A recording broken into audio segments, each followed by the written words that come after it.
아브람이 애굽에서 그와 그의 아내와 모든 소유와 롯과 함께 네겝으로 올라가니 아브람에게 가축과 은과 금이 풍부하였더라. 그가 네겝에서부터 길을 떠나 베델에 이르며 베델과 아이 사이 곧 전에 장막 쳤던 곳에 이르니 그가 처음으로 제단을 쌓은 곳이라. 그가 거기서 여호와의 이름을 불렀더라. 아브람의 일행 롯도 양과 소와 장막이 있으므로 그 땅이 그들이 동거하기에 넉넉하지 못하였으니 이는 그들의 소유가 많아서 동거할 수 없었음이니라. 그러므로 아브람의 가축의 목자와 롯의 가축의 목자가 서로 다투고 또 가나안 사람과 브리스 사람도 그 땅에 거주하였는지라. 아브람이 롯에게 이르되 우리는 한 친족이라. 나나 너나 내 목자나 네 목자나 서로 다투게 하지 말자. 내 앞에 온 땅이 있지 아니하냐. 나를 떠나가라. 네가 좌하면 나는 우하고 네가 우하면 나는 좌하리라. 이에 롯이 눈을 들어 요단 지역을 바라본즉 소알까지 온 땅에 물이 넉넉하니 여호와께서 소돔과 고모라를 멸하시기 전이었으므로 여호와의 동산 같고 애굽 땅과 같았더라. 그러므로 롯이 요단 온 지역을 택하고 동으로 옮기니 그들이 서로 떠난지라. 아브람은 가나안 땅에 거주하였고 롯은 그 지역의 도시들에 머무르며 그 장막을 옮겨 소돔까지 이르렀더라. 소돔 사람은 여호와 앞에 악하며 큰 죄인이었더라. 롯이 아브람을 떠난 후에 여호와께서 아브람에게 이르시되 너는 눈을 들어 너 있는 곳에서 북쪽과 남쪽 그리고 동쪽과 서쪽을 바라보라. 보이는 땅을 내가 너와 네 자손에게 주리니 영원히 이르리라. 내가 네 자손이 땅에 티끌 같게 하리니 사람이 땅에 티끌을 능히 셀 수 있을진데 네 자손도 세리라. 너는 일어나 그 땅을 종과 횡으로 두루 다녀보라. 내가 그것을 네게 주리라. 이에 아브람이 장막을 옮겨 헤브론에 있는 마므레 상수리 수풀에 이르러 거주하며 거기서 여호와를 위하여 제단을 쌓았더라. 할렐루야, 할렐루야. 우리 가운데 새날을 주신 주님의 이름을 찬양합니다. 우리 높으신 하나님 앞에 우리 감사와 찬양과 영광의 큰 박수 올려드리겠습니다. 아름다우신 주님, 우리의 예배의 주인 되신 주님의 이름을 찬양합니다. 주님의 보좌를 높여 경배합니다. 주님 홀로 영광을 받아 주시옵소서. 할렐루야. 네, 하나님의 놀라운 은혜 가운데 우리 한몸 이룬 포도의 성도들 한번 아름다운 미소를 이렇게 바라보시면서요, 우리 또한 영상으로 예배하는 흩어져 있는 우리 글로벌 포드 식구들에게도 우리 한번 따뜻한 사랑과 격려와 축복의 박수를 서로에게 나누도록 하겠습니다. 하나님의 놀라우신 은혜와 긍휼과 축복이 여러분 모두에게 있게 되기를 축원합니다. 할렐루야. 사랑하는 여러분, 성령 충만하십시오. 말씀 충만하십시오. 오늘 우리의 인생이 정말 흔들림 없이 그 약속하신 하나님 말씀 위에 굳게 서는 은혜가 있게 되기를 주님의 이름으로 축원합니다. 저 우리 옆에 사람에게 이렇게 한번 축복하고 인사하겠습니다. 말씀 위에 굳게 서십시오. 이렇게 축복하시겠어요? 네, 그 하나님의 놀라운 은혜의 기름 부으심이 예배하는 저와 여러분의 영혼 육 가운데 새롭게 부어지는 귀한 은혜가 있게 되기를 주님의 이름으로 축원합니다. 여러분, 제가 얼마 전에 이 한 드라마 대사를 보고 굉장히 큰 은혜를 받았습니다. 바로 이 낭만 닥터 김사부라는 드라마에서 나오는 그런 대사였는데요. 이 드라마에서 김사부의 이 제자가 아직도 자신이 그 의사의 길을 가는 것이 맞는지 모르겠다라고 고뇌하면서 이 김사부에게 자기의 고민을 이렇게 털어놓는 그런 상황이었어요. 제자가 자신이 왜 의사를 왜 하는지 모르겠다는 거예요. 그저 자신의 인생에 있어서 어쩌다가 이 선택에 떠밀려 여기까지 왔다는 거죠. 하지만 그렇다고 여기서 멈출 수도 없다는 거예요. 그랬더니 이 김사부께서 이런 말씀을 하십니다. 김사부 가라사대, 세상에 어쩔 수 없는 선택이란 건 없어. 내가 그런 사람이라 그런 선택을 하는 거야. 제가 정말 절로 고개가 끄덕여지더라고요. 여러분, 선택이라는 것은요, 그 사람을 보여줍니다. 그 사람이 무엇을 중요하게 생각하는지, 그 사람은 어떠한 식으로 자신의 자신감을 표현하고 자존심을 지키려 하는지 다 보이는 것이 그 사람의 선택이에요. 프랑스 철학자 장폴 샤르트르는요, 다음과 같은 말을 남겼습니다. 인생은 B, 벌스와 D, 데스 사이에 C, 초이스이다. 그러니까 인생은 어쩌면 탄생과 이 죽음 사이에 계속된 선택의 과정이에요. 어떠한 선택을 계속하느냐에 따라 인생의 행보는 달라지게 되어 있습니다. 이 선택에 따른 책임을 감당하는 것, 그것이 그 자체로 인생의 과정이라는 것이에요.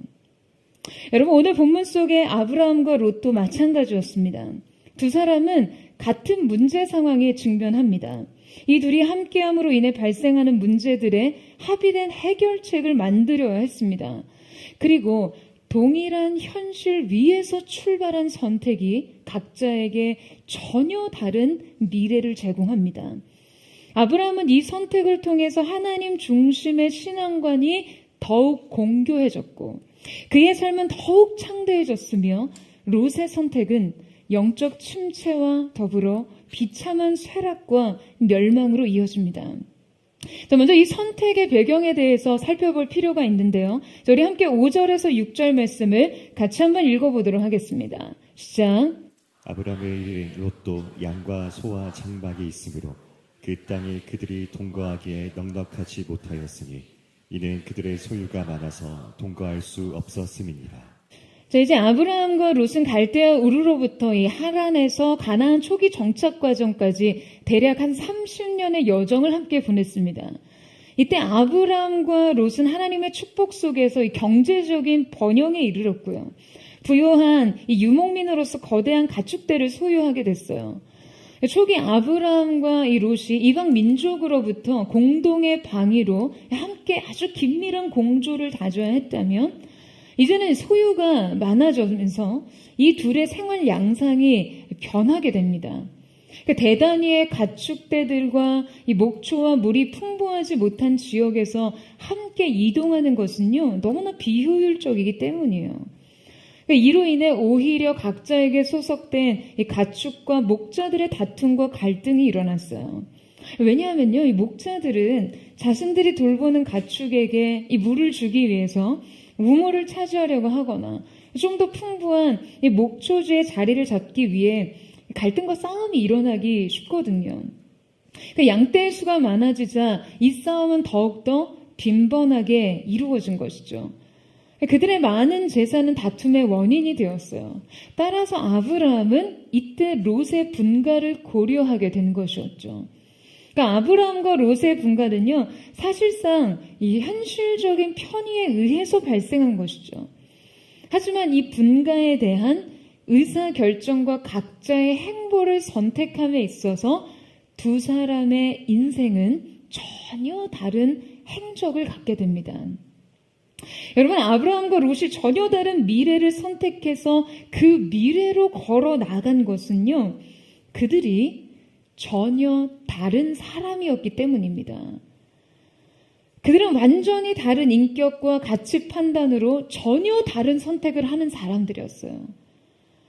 그렇다면 인생에 전혀 다른 결론을 만들어낸 그들의 차이는 과연 어떠한 것이었을까요?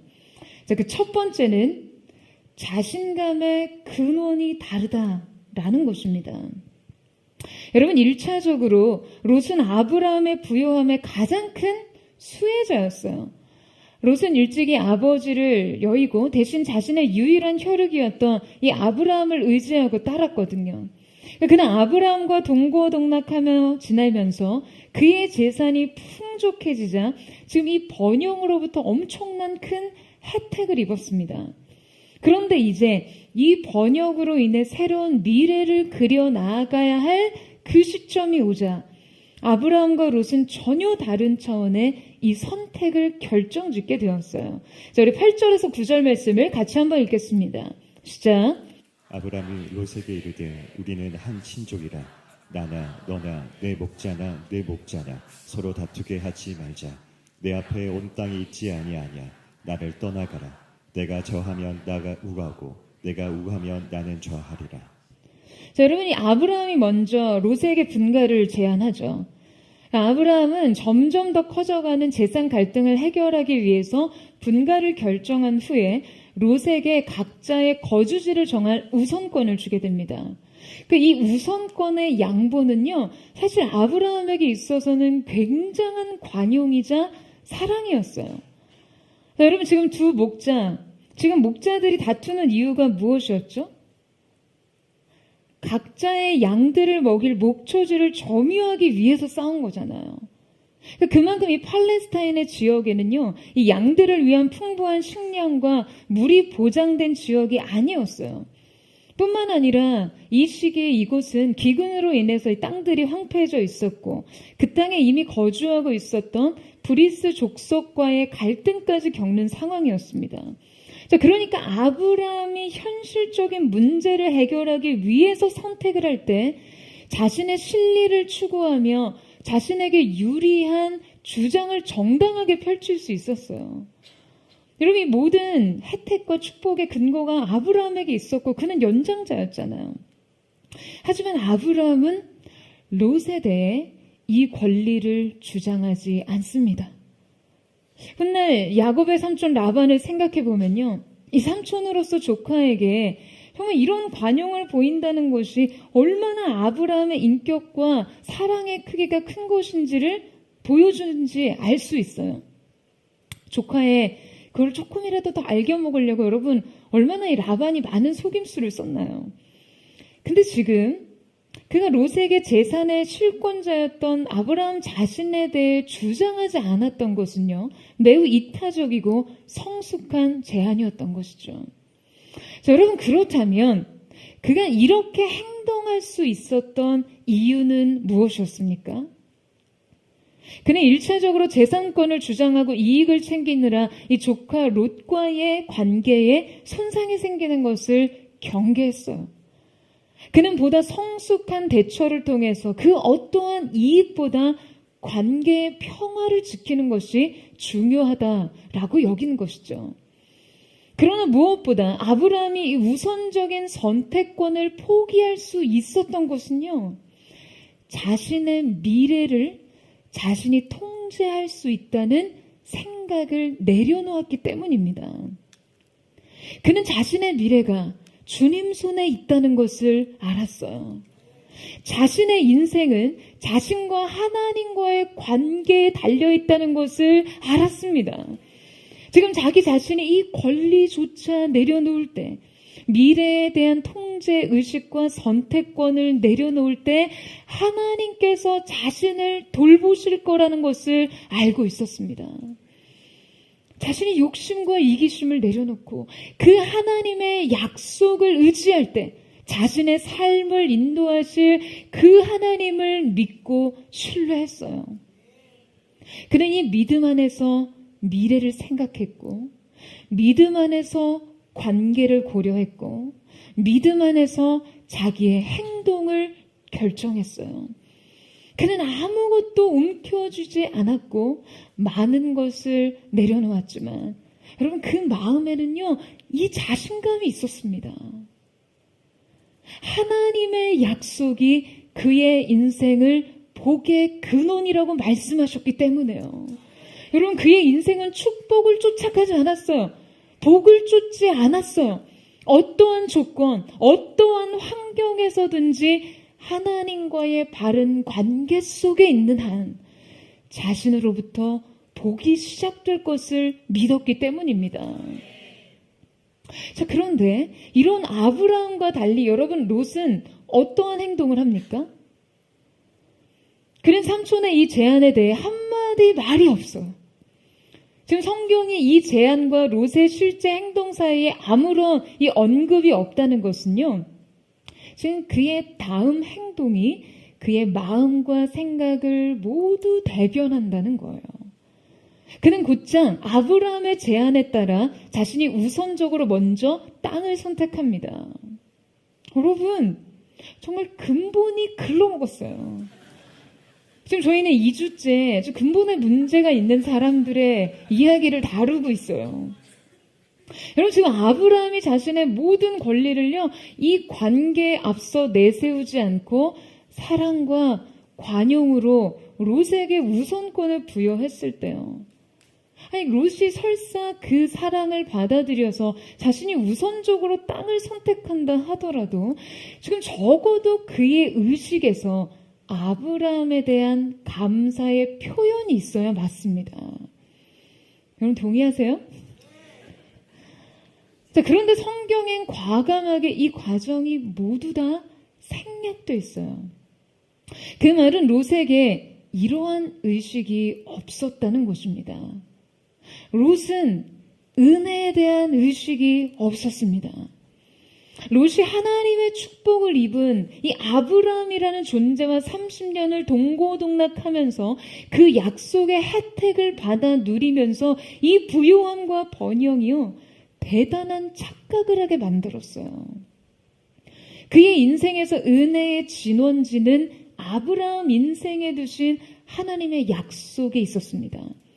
하지만 롯은 자신의 많은 부와 어떤 높아진 지위 때문에 그저 자신이 그럴 만한 사람이기 때문에, 그래서 자신이 이러한 삶을 누리는 게 마땅하다라고 착각합니다. 이 모든 것이 하나님의 은혜와 약속의 성취라고 여기기보다는 그 자신이 마땅히 그 모든 것을 누리기에 합당한 자격이 있다는 자신감이 근거가 된 것이죠. 그는 그냥 자신이 그런 사람이라고 생각했어요. 그래서 이 언약적 관계로부터의 이탈과 이 축복의 관계와의 단절에 대한 두려움이 전혀 없었습니다. 자신이 가진 부유함과 축적된 재산으로 그냥 잘 먹고 잘 살 수 있을 거라는 자신감이 앞섰던 것이에요. 그는 지금 이 자신감으로부터 이 관계에 대한 겸손을 잃어버렸습니다. 여러분, 사람이 지위와 소유에 눈이 멀면요, 지금 이 은혜와 축복이 어디로부터 어떻게 흘러 들어왔는지 그 진원지에 대한 인식을 놓치게 됩니다. 여러분, 우리도 이 부분을 조심해야 해요. 많은 신학자들이 롯의 불행은 이 아브라함과의 영적인 분리로부터 시작됐다라고 진단합니다. 여러분, 관계의 축복이라는 것은요, 바로 이런 것이에요. 어떠한 관계는 그 관계로부터 사회적인 영향력과 인지도를 얻기도 하고 다양한 삶의 기회를 제공받기도 합니다. 그래서 사람들은요, 누구나 이런 관계와 연결되기를 원해요. 하지만 진짜 축복된 관계는 이 관계를 통해 하나님께 밀착되어 있을 수 있는 연결고리가 있는 관계죠. 여러분 아멘이세요? 그러니까 이 관계 속에 있을 때 주님을 더 가까이 할 수 있는 관계, 하나님의 임재의 전도체와 같은 관계, 이 영적인 연합과 연결보다 여러분 우리의 인생 속에 더 큰 축복이 되는 것은 없습니다. 사단은 우리의 인생에서 종종 이 관계를 회방하고 갈라놓으면서 하나님과의 연결고리를 끊어놓으려고 해요. 이 관계를 상하게 하고 분열시키면서 평화를 깨트려요. 우리는 이 관계를 손상시키지 않기 위해서 민감함과 겸손함을 잃지 말아야 합니다. 더불어 여러분의 모든 선택이 헛된 토대 위에 세워지지 않게 되기를 주님의 이름으로 축원합니다. 오직 여러분의 삶이요, 삶의 공급자 되시며 인도자 되시는 주님의 능력과 성품 위에 인생의 진정한 자신감이 세워지기를 주님의 이름으로 축원합니다. 이처럼 우리가 자신감의 근거를 자기 자신에게 둘 때 우리는 쉽게 분별력을 잃어버리게 됩니다. 롯은 더 큰 그림을 보지 못하고 자기 눈앞의 이익에 급급했어요. 우리 함께 10절에서 11절 말씀을 같이 한번 읽어보도록 하겠습니다. 시작. 이에 롯이 눈을 들어 요단 지역을 바라본즉 소알까지 온 땅에 물이 넉넉하니 여호와께서 소돔과 고모라를 멸하시기 전이었으므로 여호와의 동산 같고 애굽 땅과 같았더라. 그러므로 롯이 요단 온 지역을 택하고 동으로 옮기니 그들이 서로 떠난지라. 자, 여러분, 아브라함과 롯이 전혀 다른 미래로 나아간 것에는 또 다른 결정적인 차이가 있었습니다. 그 차이 두 번째는 전혀 다른 눈입니다. 여러분, 앞서 함께 읽은 본문에서 두 사람의 연속된 행위를 표현하는 10절에서 18절까지 이 원문을 구조 분석하면요. 잘 들어보세요. 자, 이 말씀은 각각 A, B, C, D의 조합으로 이루어져 있는데요. 바로 A, 눈을 들다. B, 바라보다. C, 땅. D, 장막이라는 매우 선명한 상호 평행 대칭 구조를 이루고 있습니다. 그러니까 이 구조를 통해서 두 사람의 외형적인 행동의 유사성을 강조하고 있는 것이죠.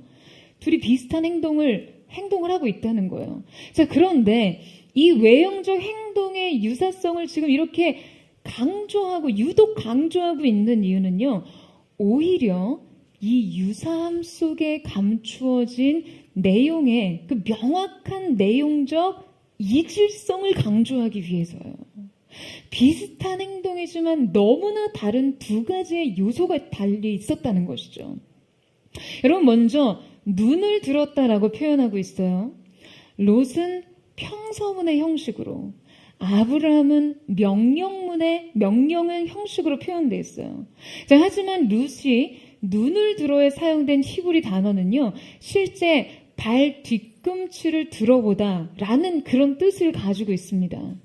그는 아브라함의 제안을 사용하기보다 서둘러 이 기회를 놓치지 않기 위해 욕망의 눈을 든 것이죠. 그는 자신이 주체가 되어 그 눈을 들게 한 주체가 자기 자신이 되어 자기의 미래를 조망해 보고 있습니다. 자, 그렇게 보고 나니까 롯이 바라본 땅이 얼마나 좋았는지요. 여호와의 동산 같고 애굽 땅과 같았다라고 표현해요. 자, 여러분, 이 말은요, 4개의 강으로 둘러싸여 있었던 이 에덴 동산이나 나일강의 풍부한 수량을 자랑하던 애굽 땅과 같이 물이 풍부했다는 거예요. 그로 인한 비옥함이 있었다는 의미예요. 그러니까 이 땅은 저지대에 위치해서 물이 풍부한 땅이었어요. 따라서 이 물 부족을 호소하던 양떼들을 먹이기에 너무나 충분했다고 판단한 것이죠. 여러분, 이 땅은 인간적인 욕심과 이기적인 욕망의 눈을 들어 바라봤을 때 충분히 매력적인 땅이었어요. 이 땅은 성공과 번영과 부를 약속하는 듯 했습니다. 문제는 그가 어떠한 안목으로 이것을 판단했느냐가 중요한 것이죠. 아브라함과 롯이 인생의 결정적인 선택을 한 데에는 결국 아주 상이한 두 관점이 작용했습니다. 이 차이는 두 가지의 패러다임을 대변하기도 해요.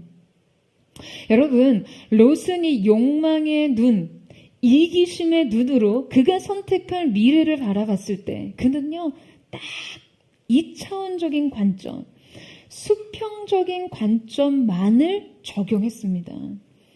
여러분, 지금 그는 보이는 대로만 생각했어요. 눈에 보이는 풍요, 공급, 눈에 보이는 환경적 조건으로 미래를 계산했어요. 그는 하늘의 개입을 조금도 이 계산에 넣지 않았습니다. 그에겐 수직적인 관점이 전혀 없었어요. 하늘이 땅을 다스리고 하늘이 땅에 개입하는 일을 의식하지 못합니다. 하나님께서 그의 삶을 이끄시고 주관하시고 다스리시고 공급하시고 돌보신다는 그 의식이 전혀 없었어요. 그는 자신이 전망하고 계획한 대로 인생을 살 수 있을 거라고 믿었습니다. 그저 그냥 문명의 힘, 인간의 노력에 의해 인생을 계획하고 건설할 생각을 합니다. 하나님께 모든 것이 달려있고 그분의 뜻대로 다스려진다는 생각을 하지 못했다는 거예요.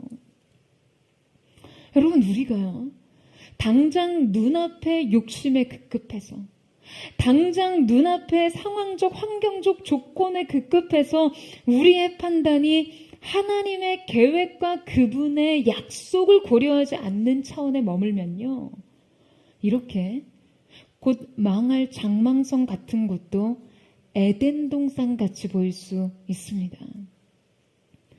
당장 그곳에 솔루션이 있고 대안이 있고 장래가 있어 보이지만 그것은 영적 신기루일 뿐일 거예요.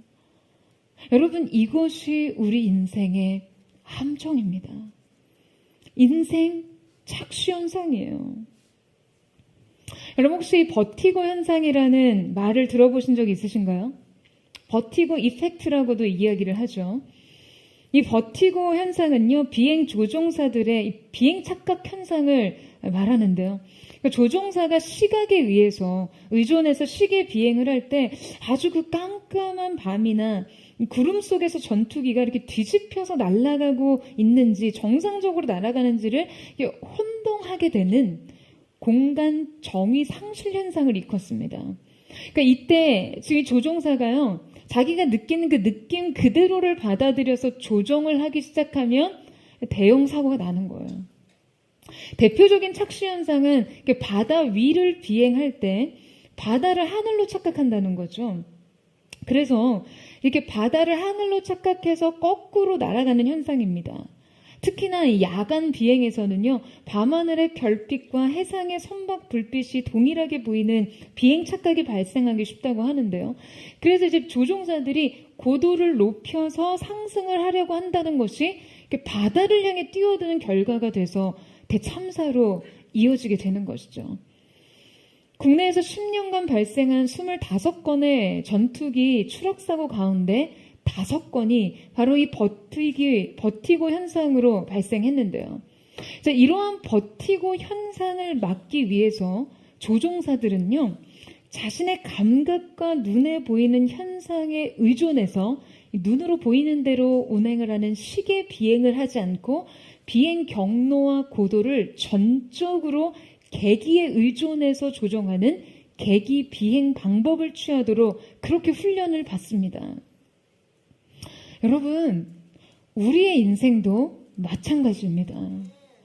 보이는 것에 의존하고 느끼는 것을 따라가면 사고 납니다.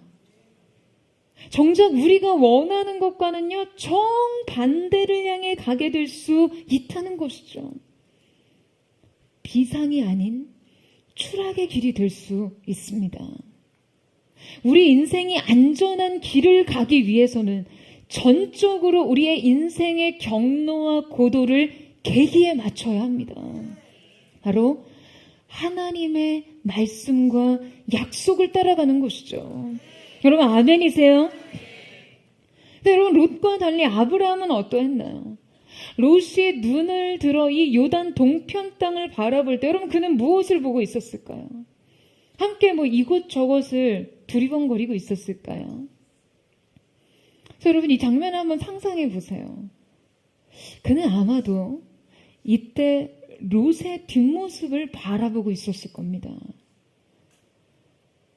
롯이 요단 동편 땅을 바라보는 동안 아브라함은요, 그를 바라보고 있었어요. 롯은 그가 자식처럼 키웠던 조카였습니다. 자식이 없었던 아브라함은 그동안 그를 향해 자식에게 줄 수 있는 모든 기대와 사랑을 쏟아부었을 거예요.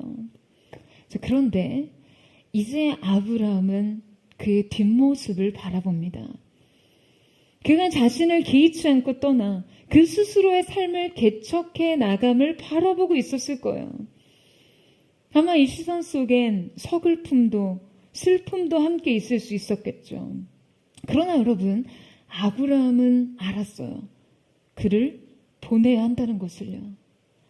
하나님이 그의 인생 속에 주신 비전인 약속의 자녀를 위해 그는 약속의 자녀가 아닌 것을 떠나보내고 정리해야만 했습니다. 그러니까 이 뒷모습을 바라보면서 그는 정과 사랑보다 약속에 굳게 매달리려 했을 거예요. 그러니까 이 시선은 결국 롯의 뒷모습을 통해 약속의 자녀를 향하고 있었던 것이죠. 보내야 할 사람의 뒷모습을 보면서 자신이 진정 붙잡아야 할 것을 바라보고 있었을 거예요. 자, 여러분 14절을 한번 보시겠어요? 우리 같이 한번 읽어보도록 하겠습니다. 시작.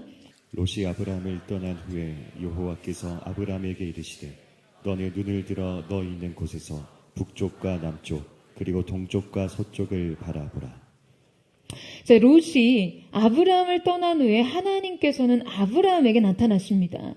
지금 이 출현이요, 아브라함과 롯의 관계적 분리가 영향을 미쳤다고 볼 수 있겠죠. 하나님께서는 아브라함이 자신의 권리를 내려놓고 롯에게 우선권을 준 이 행위가 단지 혈육에 대한 정과 사랑 때문은 아니라는 것을 아셨어요. 이 자기 포기는 인생을 이끄시는 그 하나님의 주권에 대한 인정과 그분의 인도하심에 대한 전적인 신뢰가 포함되어 있었던 것을 아셨던 것이죠. 무엇보다 이것이 약속의 자녀를 향한 결단인 것을 또한 아셨습니다. 자, 그때 주님은 그에게 나타나 말씀하시죠. 그리고 아브라함도 눈을 들어 땅을 바라봅니다. 자, 앞서 롯이 눈을 들어본 것과 다르게 이때 아브라함의 눈을 들게 한 주체는 아브라함 그 자신이 아니라 하나님이셨어요. 하나님이 명령하셔서 그것을 바라보게 하셨습니다. 주님이 그의 눈을 들어 그가 설 땅을 보게 하셨어요. 하늘이 주체가 되어서 그의 눈을 뜨게 하셨을 때 그는 수평적인 차원으로만 해석하지 않았습니다.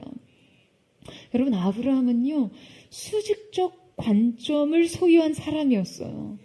그는 롯과의 관계를 소중히 여기고 롯의 필요와 이익을 존중하는 수평적인 관점 또한 가지고 있었지만요, 지금 무엇보다도 그에겐 하나님이 자신의 모든 세계를 다스리신다는 수직적 믿음이 존재했습니다. 그는 인생을요, 지금 이 수직적 관점을 따라 판단했어요. 하늘의 개입을 인생 계산에 넣었습니다. 하늘의 도우심을 인생에 더했어요. 하늘이 그가 무엇을 봐야 하는지, 그 보는 것으로부터 무엇을 생각해야 하는지를 결정하게 했습니다. 사랑하는 여러분, 여러분의 미래를 지금 여러분은 어떠한 눈으로 바라보고 계신가요? 지금 여러분의 그 시선에 하늘의 개입이 있습니까? 여러분, 믿음을 통해 현실을 투시하는 눈을 소유하세요. 여러분, 아멘이세요? 우리가 미래를 바라볼 때 우리의 육신적 판단으로 모든 것을 제한하면 인생은 비관과 두려움에 갇히거나 심각한 시행착오와 오류를 선택할 수밖에 없습니다. 인생의 착시현상에 빠져요. 사랑하는 여러분, 저는 여러분에게 도전하고 권면합니다. 남다른 눈을 소유하세요. 이 눈을 구하세요. 하나님께서 열어주신 미래를 보고 하나님의 시선이 머무는 곳을 감각하는 능력, 누군가가 떠나는 뒷모습에서조차 슬픔과 상실과 서글픔 안에서도 믿음으로 미래의 소망을 발견할 수 있는 그 눈을 소유하는 저와 여러분 되시기를 주님의 이름으로 축원합니다. 여러분, 인생 시계 비행하지 마시고요. 눈에 보이는 대로, 느끼는 대로 살지 마시고요. 인생을 계기비행, 하나님의 말씀과 약속을 따라 사는 저와 여러분 되시기를 주님의 이름으로 축원합니다. 여러분, 아브라함과 롯이 전혀 다른 미래로 나아간 것에는 또 한 가지 중대한 차이가 있었습니다. 그 세 번째 차이는 인생에 밑그림이 있는가입니다. 여러분, 롯과 아브라함의 인생의 중대한 차이는요, 바로 약속의 유무였어요. 롯은 아브라함의 인생에 베푸신 약속의 울타리 안에 거하던 자였어요. 하지만 이 울타리 밖의 삶은 약속을 향하기보다는 눈에 보이는 욕심에 이끌려 있었습니다. 느낌을 따라갔어요. 그가 그려가는 미래는 더 이상 약속의 밑그림 안에 거하지 못했고 욕심에 끌려가는 대로 선택할 뿐이었습니다. 그러니까 하늘의 계획을 인생의 밑그림으로 삼지 못했다는 거예요. 자, 이 시간 우리 12절에서 13절 말씀을 같이 한번 읽어보도록 하겠습니다. 시작. 아브람은 가나안 땅에 거주하였고 롯은 그 지역의 도시들에 머무르며 그 장막을 옮겨 소돔까지 이르렀더라. 소돔 사람은 여호와 앞에 악하며 큰 죄인이었더라. 자, 여러분, 그들은 이제 각자의 선택대로 각자의 거주지로 향해 나아갑니다. 자, 여러분, 그때 아브라함은 어디에 거했죠? 그는 가나안 땅에 거합니다. 그리고 롯은 그 주변 지역을 호기심을 가지고 두루 살펴보는데요. 자, 원문을 보면 그 성읍들은 평지의 성벽이 있는 곳을 의미합니다. 그러니까 말하자면 아주 화려한 도시 문명을 두루 탐색해 보았다는 거죠. 그리고서 결국 정착지를 한 곳 정하는데 그것이 바로 소돔이었다는 거예요. 그런데 이때 성경은 아주 흥미로운 표현을 하고 있습니다. 그게 바로 소돔까지예요. 여러분, 롯의 시작은 잘못된 자신감을 근거로 이기심과 욕망에 눈을 든 데에서부터 시작됐죠. 그런데 그 시작은 끝내 어디까지 이르러서야 멈추게 되어 있습니까? 어디까지 이르러서야 멈추게 되어 있어요? 소돔까지 가야 멈춥니다. 사람이요, 욕심이 시작되면요, 그 욕심은 결국 소돔까지 가야 끝납니다. 그의 목적지가 애초에 소돔이 아니었어요. 욕심을 추구하다 보니 소돔까지 간 거예요. 죄가 장성하여 사망에 이르듯이 욕심이 장성하여 멸망의 도성에까지 이르게 된다는 것이죠. 여러분, 소돔은 어떤 곳입니까? 성경이 소돔 사람을 표현했던 이 죄인이란 말은요, 관역에 빗나간 화살을 가리키는 단어에서 유래했습니다. 성경은 그들의 죄악상을 표현하면서 그 죄악의 정도를 묘사할 때 최상급도 아닌 극최상급 표현을 사용하고 있어요. 그 죄악의 하나님 앞에서 창궐하며 범람하고 있었다는 것이죠. 그런데 놀랍게도 롯은 이곳에 정착합니다. 왜요? 이곳이 이 욕심의 종착지였기 때문에요. 이곳이 욕심의 원리예요. 여러분, 그런데 놀랍게도 실제 롯은요, 소돔에서 세속적인 차원에서는 큰 성공을 거두었습니다.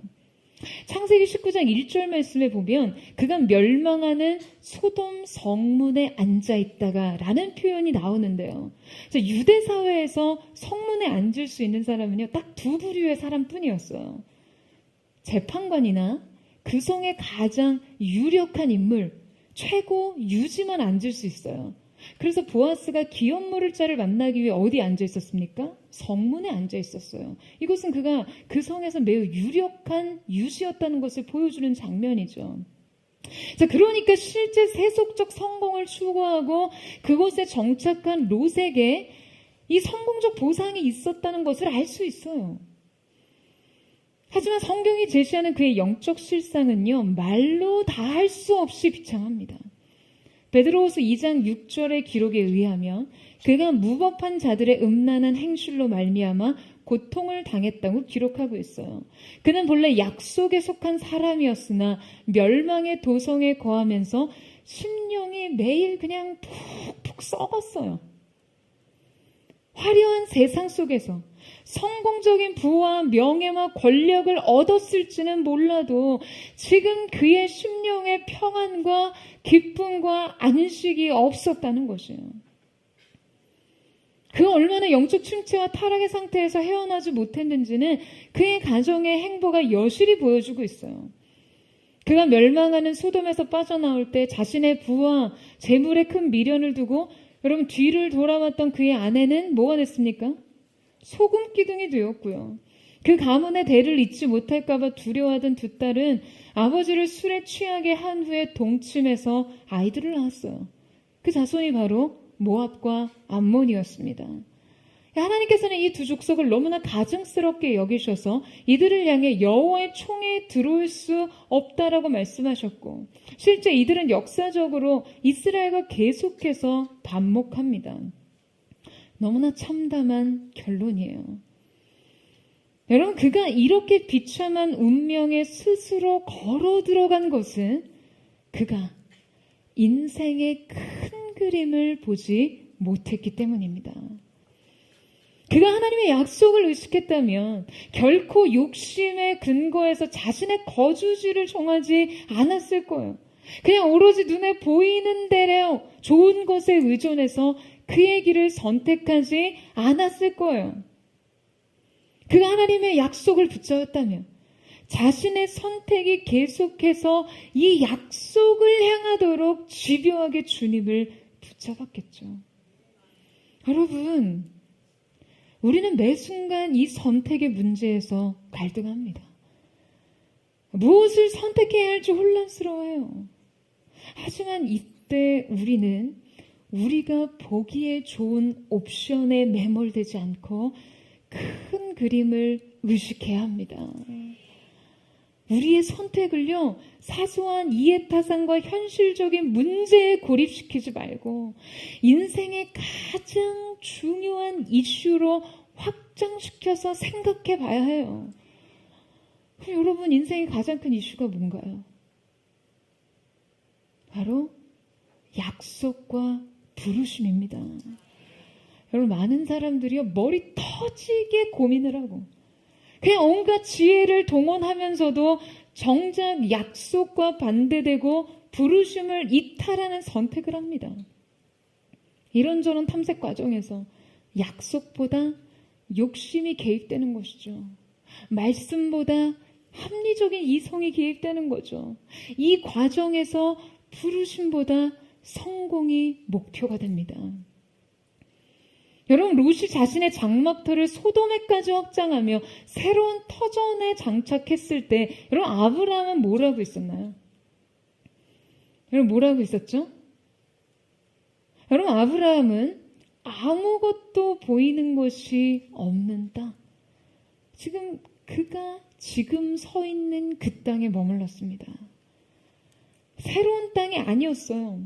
신선한 경험을 주는 땅, 새로운 경험과 관계로 확장되는 땅, 문명과 번영이 눈에 보이는 땅이 아니었습니다.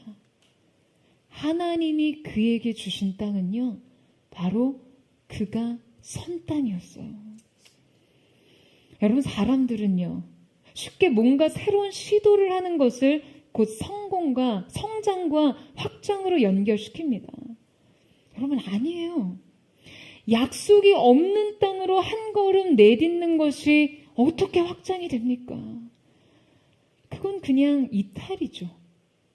단지 새로운 걸 시도하는 것이 영적인 도전과 모험인 것처럼 생각하는 것은요, 그냥 핑계와 속임수예요.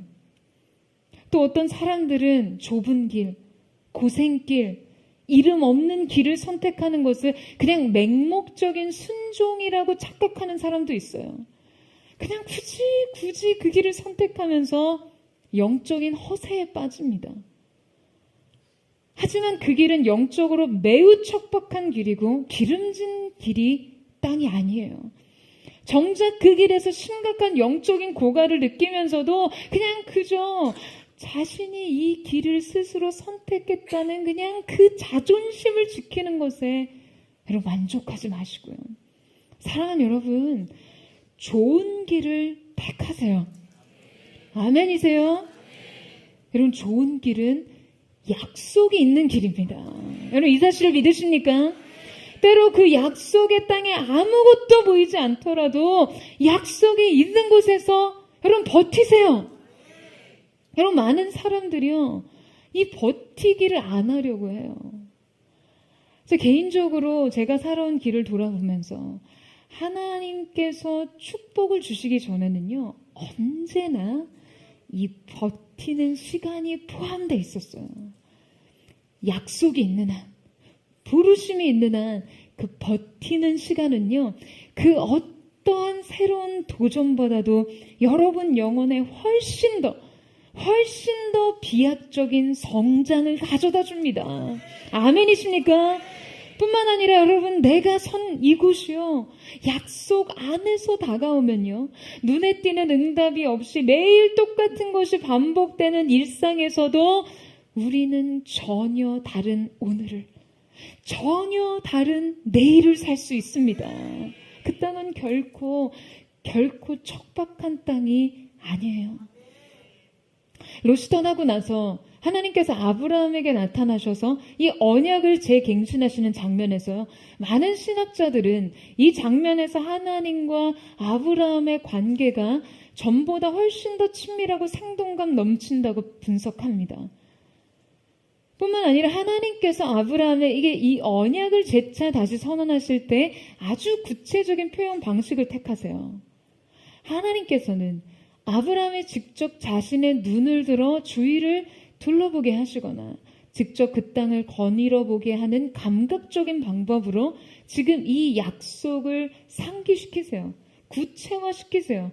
또한 내 자손이 온 땅의 티끌처럼 많을 것이라는 비유를 들어서 설명하시면서 이 약속이 그의 삶 속에, 그의 가슴 속에 매우 실감나게 경험되게 표현하고 계신 것이죠.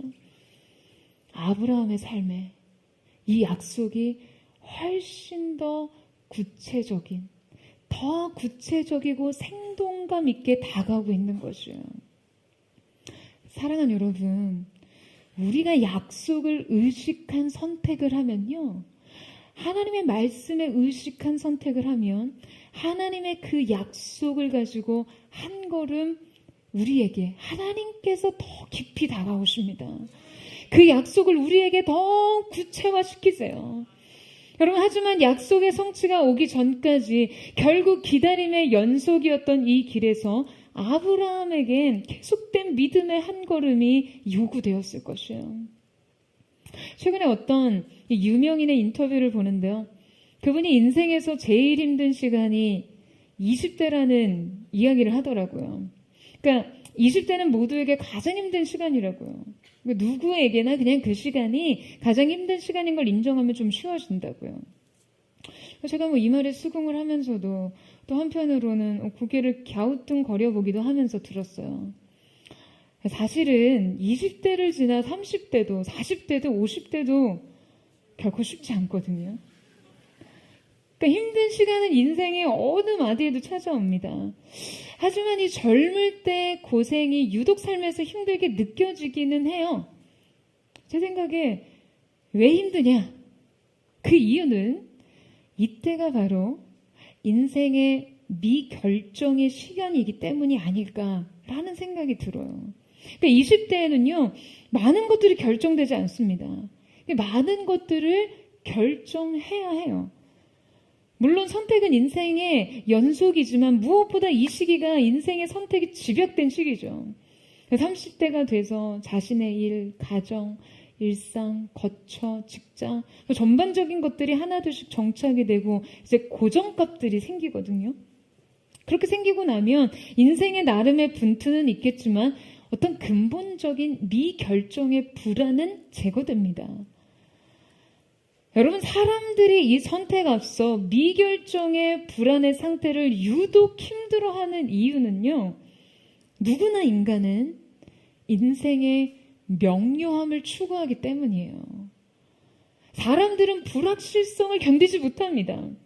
그래서 믿음을 소유하기가 참 힘든 거예요.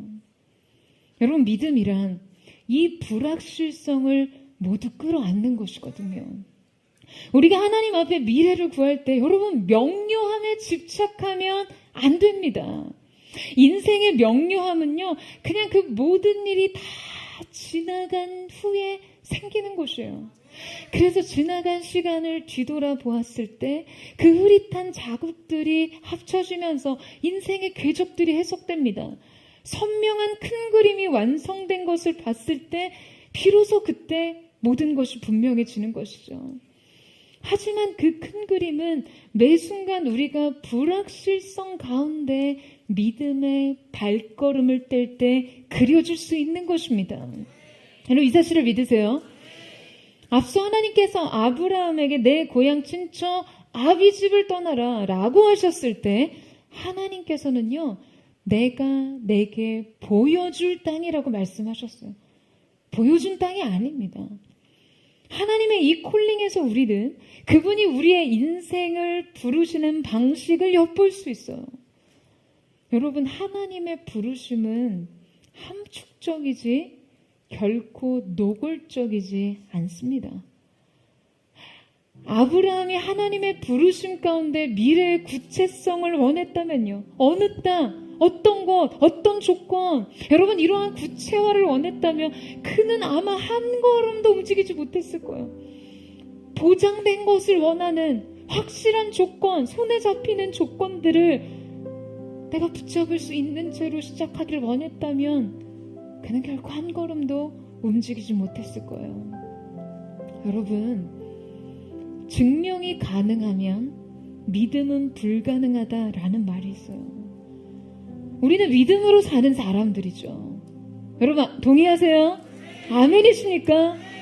하나님이 우리의 인생에 그분의 일을 행하시는 방식이 믿음이기 때문에 우리가 약속에 대해 증거를 요구하면, 확실한 물증과 같은 증거를 요구하면 믿음은 작동할 수가 없습니다. 우리의 믿음이 작동하기 가장 적합한 장은 불확실성의 내일입니다. 여러분, 내일에 대한 불안과 두려움으로 우리가 약속의 증명을 추구할 때 주님은 우리에게 믿음을 요구하세요. 매 순간에 믿음이 필요한 것이에요. 여러분, 우리는 우리의 미래를 알 수 없어요. 여러분, 롯이 소돔이 그렇게 멸망할 도성이었던 걸 안다면 그곳에 갔을까요? 그러나 우리가 분명하게 아는 것이 있다면 우리의 미래가 누구의 손안에 있느냐 하는 것입니다. 여러분, 인생은 이 명료함 하나로 이기며 가는 것입니다. 이 사실을 믿으세요? 어디로 이끌리는지 모른 채 오직 이끄시는 분이 하나님이시라는 그 한 가지 분명한 사실만을 가지고도 사랑과 기쁨으로 그 길을 가는 것, 여러분, 바로 이것이 믿음의 삶인 것이죠. 이 삶에는요, 매일의 용기와 각오가 필요합니다. 모든 것을 아시는 하나님이 이끄시는 대로, 사랑하는 여러분, 그분을 따라가세요. 나의 미래가 어떻게 될지 몰라 불안해하지 마시고 여러분의 미래를 붙잡고 계신, 여러분의 미래를 그분의 손안에 두신 하나님을 믿는 믿음 안에서 저는 저와 여러분의 모든 선택이, 모든 걸음이 믿음의 용기와 기지를 발휘할 수 있는 거룩한 하나님의 사람으로서의 한 걸음 되시기를 주님의 이름으로 축원합니다. 오늘 주님을 믿는 믿음 안에서 여러분 인생에 주어진 모든 삶의 길을 주님과 함께 동행하며 주님과 함께 걷는 귀한 은혜가 있게 되기를 주님의 이름으로 축원합니다. 오늘 이 시간에 함께 찬양하며 기도하며 나아갔으면 좋겠습니다. 사랑하는 주님, 오늘 우리가 우리의 인생 속에 우리 눈에 보이는 삶의 조건들, 현실적 상황들, 아버지 하나님, 우리의 이성적 합리적인 판단이 말해주는 좋은 선택 앞에서 주님, 우리가 주님의 말씀과 주님의 약속과 주님의 계획과 부르심을 우리 인생의 계기판으로 삼고 이 삶의 표지를 따라 주님과 함께 걷기를 원합니다. 오늘 한 사람 한 사람 하나님의 사람의 인생 속에 주님 그 말씀에 기름 부으심이 있게 하시고 약속의 표지판 되어 이들의 삶을 인도하는 걸음 되게 하여 주시옵소서. 시간에 주님 바라보며 그 마음 고백하며 함께 나아가기를 원합니다.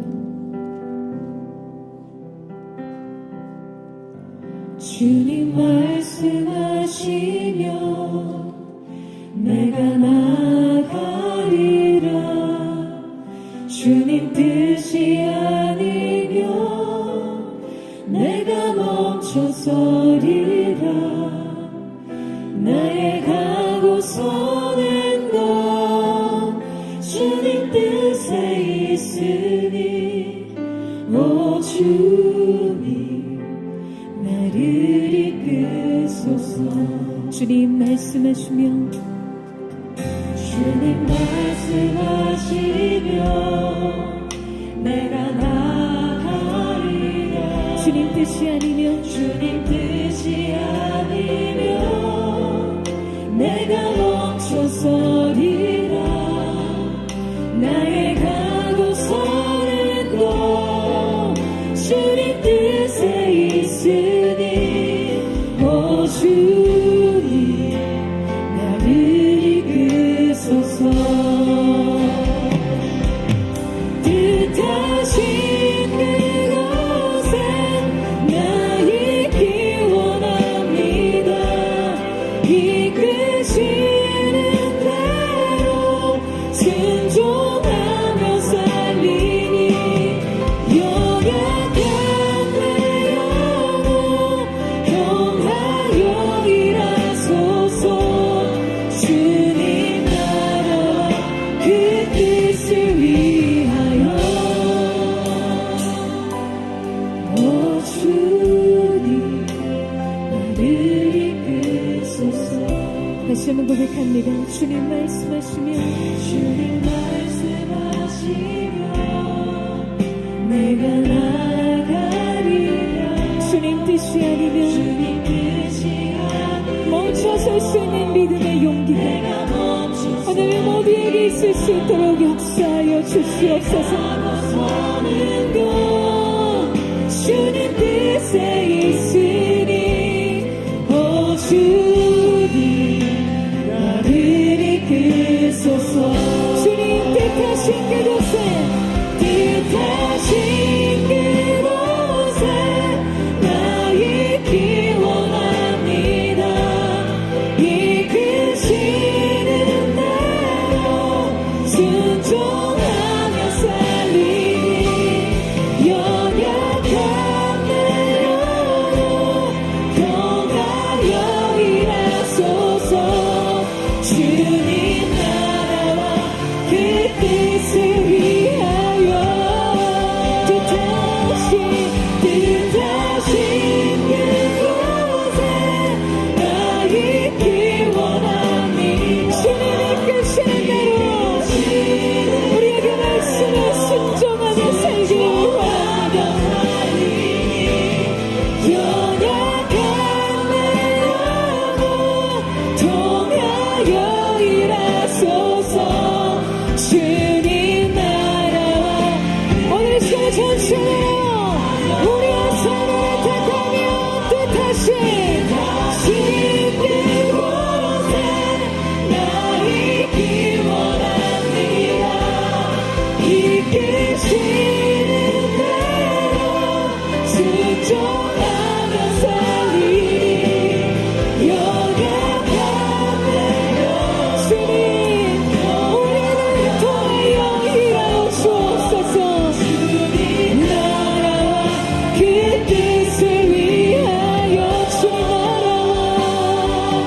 주님 나라와 그 뜻을 위하여 주님 나라와 그 뜻을 위하여 오 주님 나를 이끄소서. 주님 나를 이끄소서. 오 주님 나를 이끄소서. 나를 이끄소서. 오 주님 나를 이끄소서. 사랑하는 여러분, 인생의 길목마다 펼쳐지는 수많은 선택의 길 앞에서 여러분은 무엇을 따라가는 하나님의 사람이기를 원하십니까? 눈에 보이는 삶의 조건, 여러분에게 펼쳐진 상황의 현실을 따라 걷는 자가 되기를 원하십니까? 합리적인 판단과 이성적인 계획에 그 사고에 의해서 결정한 삶의 길을 가기를 원하세요? 네, 여러분, 롯도 그랬어요. 그것이 가장 좋은 조건이었고 이해타산에 맞는 가장 현실적인 합리적인 선택이었지만 그의 인생 속에 말씀과 약속의 표지판이 없을 때 그의 삶은 영혼의 착시현상에 빠지게 됩니다. 여러분, 우리는요, 우리의 미래를 몰라요. 가장 좋은 선택이라고 생각했지만 그것이 소돔일 수 있고요, 가장 미련한 선택이라고 생각한 그것이 하나님의 약속 위에 세워진 견고한 삶일 수 있는 것입니다. 오늘 이 시간 우리가 하나님 앞에 우리의 뜻을 내려놓고 주님, 오늘 하나님 주님 앞에 결단하며 나아가기를 원합니다. 우리의 인생, 주님, 우리의 삶의 모든 경로와 고도를 말씀의 계기판 앞에 맞춰 말씀대로 행하며 부르심대로 따라가기를 원합니다. 하나님께 모든 것을 택할 수 있는 믿음의 능력, 주님께 모든 주권이 있음을 고백하는 은혜, 주님이 내 인생을 붙드신다는 믿음 안에서 우리의 삶을 택하게 하여 주시옵소서. 하나님 뜻에 맡기는 선택을 하는 거룩한 하나님의 사람들 되게 하여 주시옵소서. 그 결연한 손을 탁하며 주여 한번 부르짖겠으면 동성으로 기도합니다. 주여, 사랑하는 주님, 오늘 우리가 인생의 두려운 삶의 길 앞에서 우리가 무엇을 선택하는 자가 되어야 할지 우리가 주님 앞에 우리의 삶을 드리며 나아가기를 원합니다. 거룩하신 주님, 오늘 우리가 내 말씀을 들고 주시옵소서. 우리의 인생의 약속을 따라 행하는 자들이 되게 하여 주시옵소서. 삶의 모든 선택의 길 앞에서 우리가 주님을 따르는 자, 우리의 눈에 미련해 보여도 주님의 말씀과 주님의 은혜의 축복 안에 건 약속의 울타리 안에 있는 그 믿음의 선택을 주업해 할 수 있는 하나님의 사람들이 될 수 있도록 주여 역사하여 주시옵소서. 각선한 감당을 길을 모아주시고 두려움으로 인한 불안으로 인한 인생의 현실에 쫓겨서 아버지 하나님 우리가 선택의 자리에 떠밀리지 않도록 오늘 우리가 우리의 중심에 하나님의 약속과 말씀과 부르심을 향한 그 중심의 견고함을 가지고 주님 앞에 서는 자들 될 수 있도록 역사하여 주시옵소서. 한 사람 한 사람 한 세계 주님의 거룩한 손으로 붙들어 주시옵소서.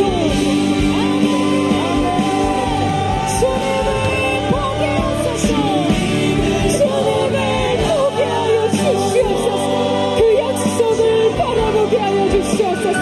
내 인생 나 스스로 조망하는 자가 되지 않게 하시고 오늘 눈을 들어 동선한 눈을 바라보라고 하시고 주님이 내 인생의 주인이 되어주시고 주님이 내 인생의 주체가 되어주셔서 오직 주님이 이끄시는 삶의 길로 나아가는 거룩한 하나님의 사람 될 수 있도록 역사하여 주시옵소서.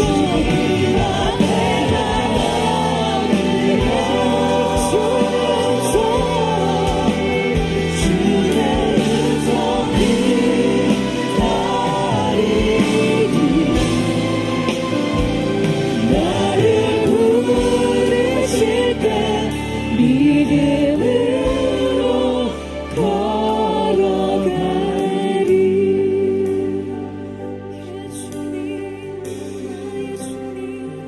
나의 주님, 우리가 주님 앞에 찬양 드리며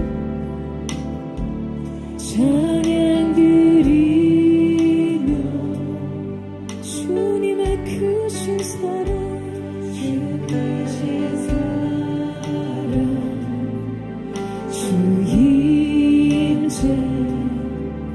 감사해. 어둠 속에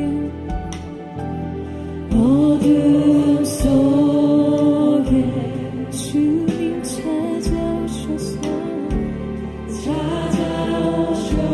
찾아오셔서 주님의 영광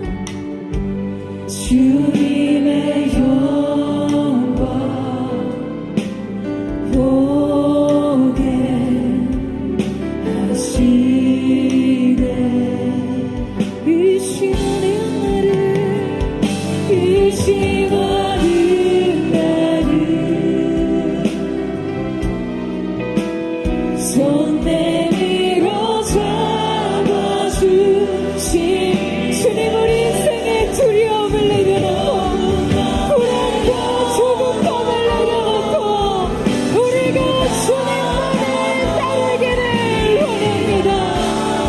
우리로 하여금 주님을 보게 하여 주시옵소서. 보게 하소서. 주의 나를 붙드소서. 내 뜻과 내 생각 내려놓고 주님 앞에 엎드려 네 앞에 엎드려 주의 음성 기다리니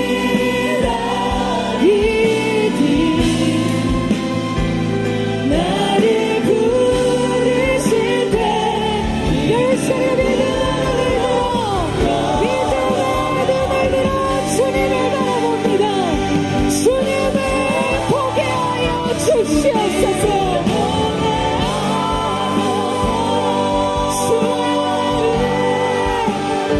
나를 붙드소서. 꿈의 생각 우리의 삶의 모든 의지로 우리의 삶의 것을 주님 앞에 내려놓고 오직 주님의 이끄시는 그 길을 따라가기를 원합니다. 예수님, 주님 앞에 엎드려 주의 음성 기다리니 나를 부르시 다른 손을 높이 들고 여러분 주님을 바라보세요. 이 시간 믿음의 눈을 들어 주님을 바라볼지어다. 주님을 보게 하소서. 나를 붙드소서. 내 뜻과 내 생각 내려놓고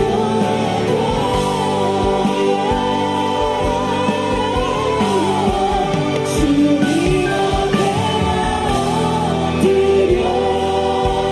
주의 음성 기다리니 나를 부르실 때 믿음으로 걸어가리. 주님을 보게 하소서. 주님을 보게 하소서. 주님, 나를 붙드소서. 나를 붙드소서.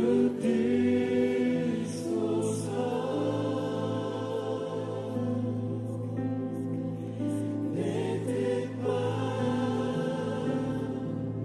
내 생각 내려놓고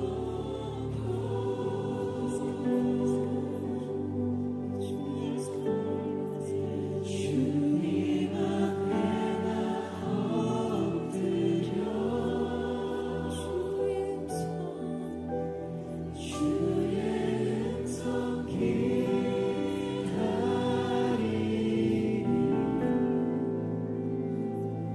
나를 부르실 때 믿음으로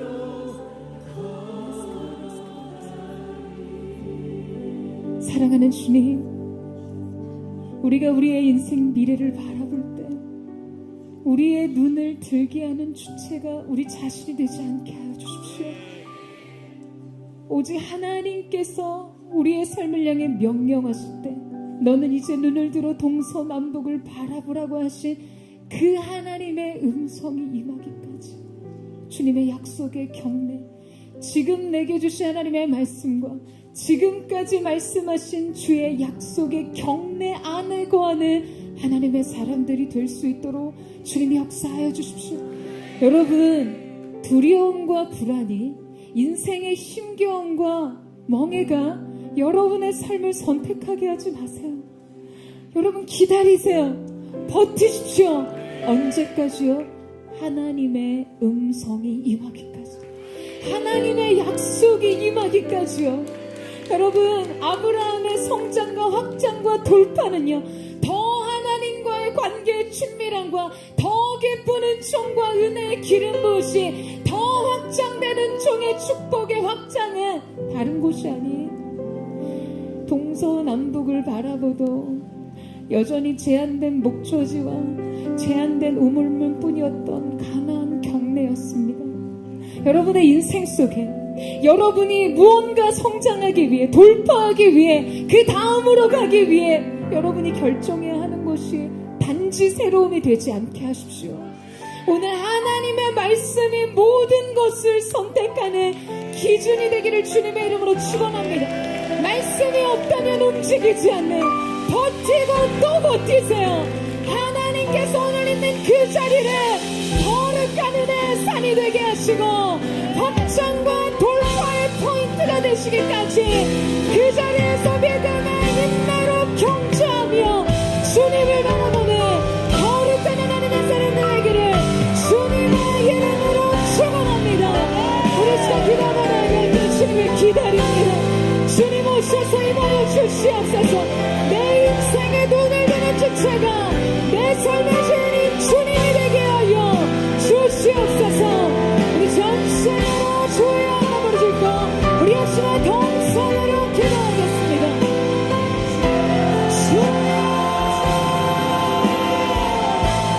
사랑하는 주님, 주님을 기다리고 기다립니다.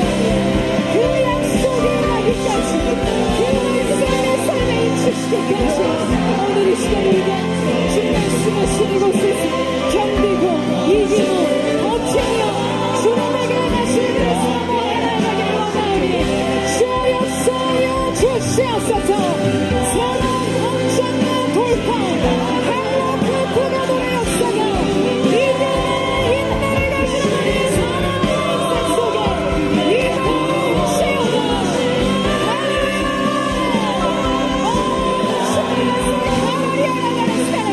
거룩한 성령으로 기름 부으셔서 오늘의 인생 한 걸음 주님과 수만에 있게 하여 주시고 버티고 견디는 하나님의 사랑이 인내의 믿음의 중심을 주님 앞에 견고히 하며 그 가운데 모이시는 하나님의 사랑을 되게 하여 주시옵소서.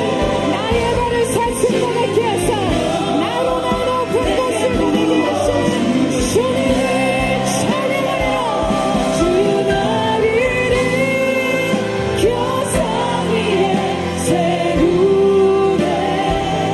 거칠어도 위롭게 하시네.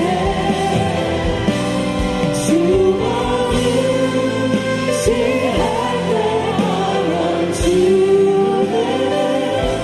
크신 능력 내게 부어주시네. 내 영혼 지치고 피곤할 때에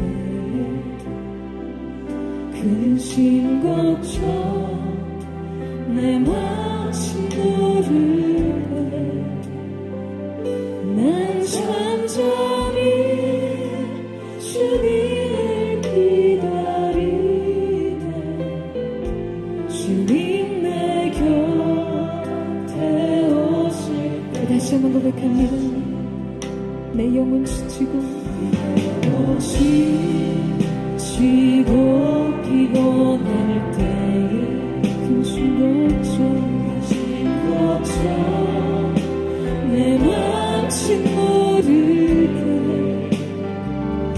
난 잠잠히 주님을 기다리네. 주님 내 곁에 오실 때까지 우리가 주님을 기다립니다. 이를 교산 위에 세우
의지할 때 오늘 주님의 강함을 주시는 주님, 그 신능력을 주신 주님을 찬양합니다.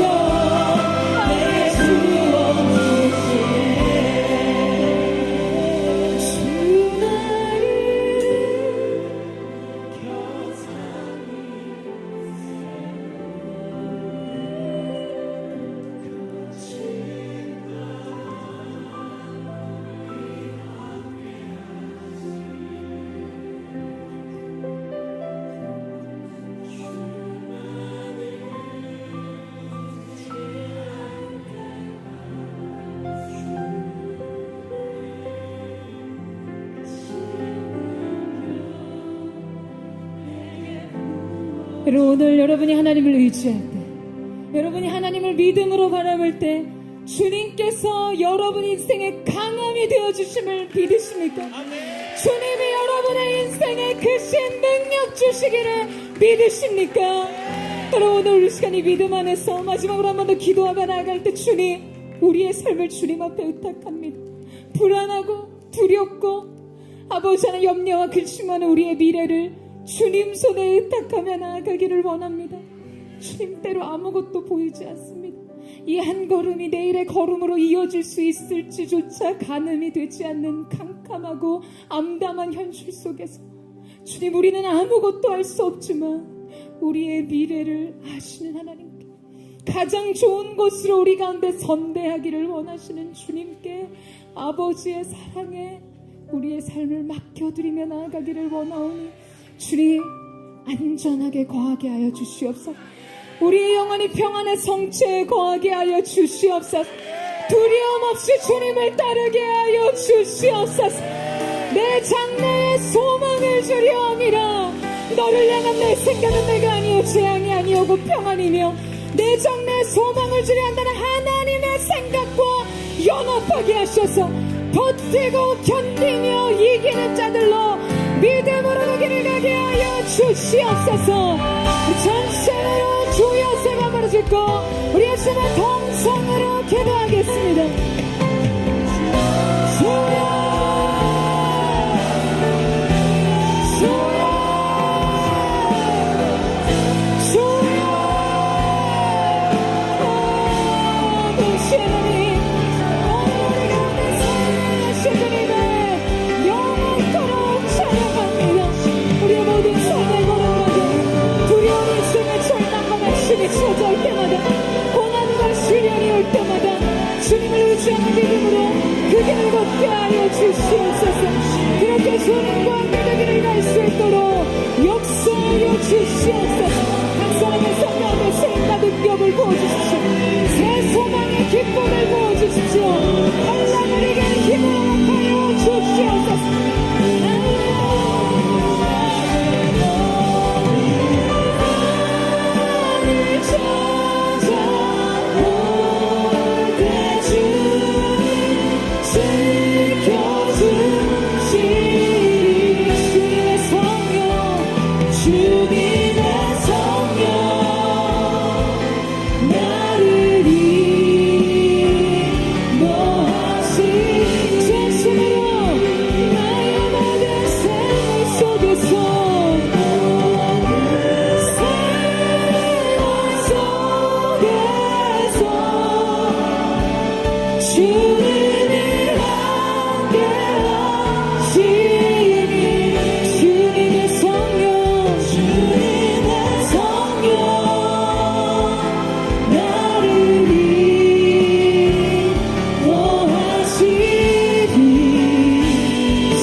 주님이 함께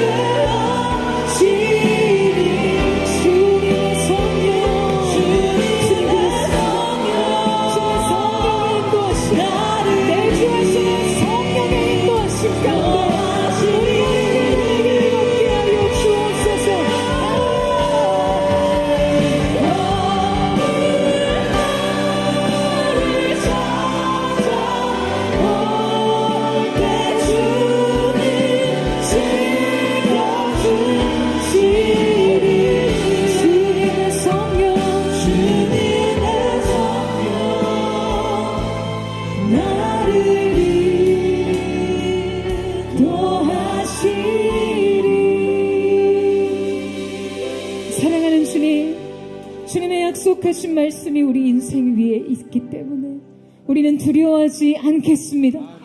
말씀의 본체 되신 주님과 함께 믿음의 여정을 기쁨으로 가기를 원합니다. 주님, 믿음의 눈을 열어 주시옵소서. 다른 인생의 자신과 다른 인생의 밑구름으로 주님, 우리의 삶을 조망하는 거룩한 하나님의 사람들이 되게 하여 주시옵소서. 모든 낙심과 절망과 두려움은 떠나갈지어다. 예수의 이름으로 명하노니 떠나갈지어다. 죄와 속박의 사슬, 저주스러운 멍에는 끊어질지어다. 자유가 있을지어다. 새로운 소망으로 오늘 우리를 새롭게 하신 주님을 찬양하며 주님 앞에 감사와 찬양을 드리며 존귀하신 예수님의 이름으로 기도드립니다.